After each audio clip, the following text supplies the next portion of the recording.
İslami bir endişesi olan, ahlaki bir endişesi olan, çocuğu imanlı, maneviyata önem veren kimseler çocuklarını bu tatilde Kur'an eğitimine göndermelidirler. Biliyorsunuz, Diyanet İşleri Başkanlığı da bu konuda çalışmaları vardır. Çocukları camilere, Kur'an kurslarına, medreselere gitmelerini ve eğitim görmeleri, İslami, manevi bir eğitim görmelerini teşvik etmektedir.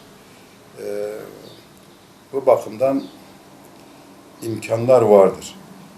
Yani dediğim gibi İslami ve ahlaki bir endişesi olan bir kimsenin kendi çocuğunu eline tutup camilere, Kur'an kurslarına, medreselere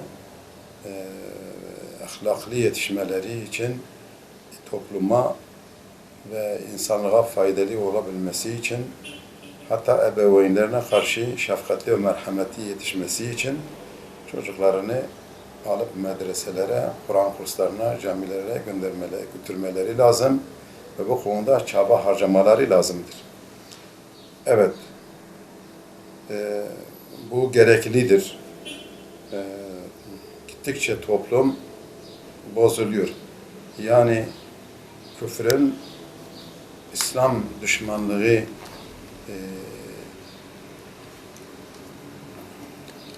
için çaba gösteren her türlü propaganda araçları toplumu dejenere etmek, insanları, çocukları maneviyattan uzaklaştırmak için ellerinden geleni yapıyorlar. Yani bu eğitim sistemiyle yapıyorlar, bu televizyon, görsel ve basılı medya yollarıyla yapıyorlar, sinema, tiyatro kanalıyla yapıyorlar. Hulasa propaganda araçları vasıtasıyla insanları, gençleri, çocukları ahlaktan, maneviyetten uzaklaştırmak için çalışıyorlar.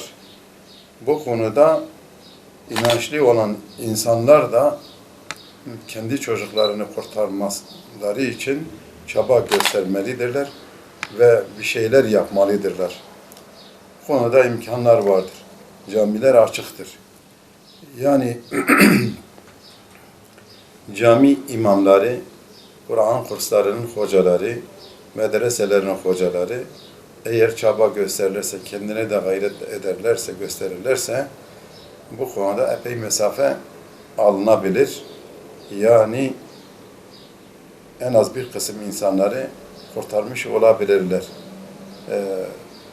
Diğerleri, yani insanları dininden, imanından uzaklaştırmak için, İslami ahlaktan, İslami düşünceden uzaklaştırmak için her türlü varlıklarıyla çaba gösteriyorlar.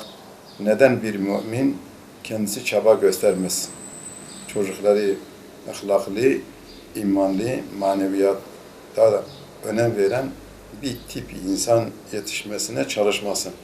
Çalışmayan tembellik yapar, hata eder, mesuliyeti, manevi mesuliyeti, İslami mesuliyeti vardır.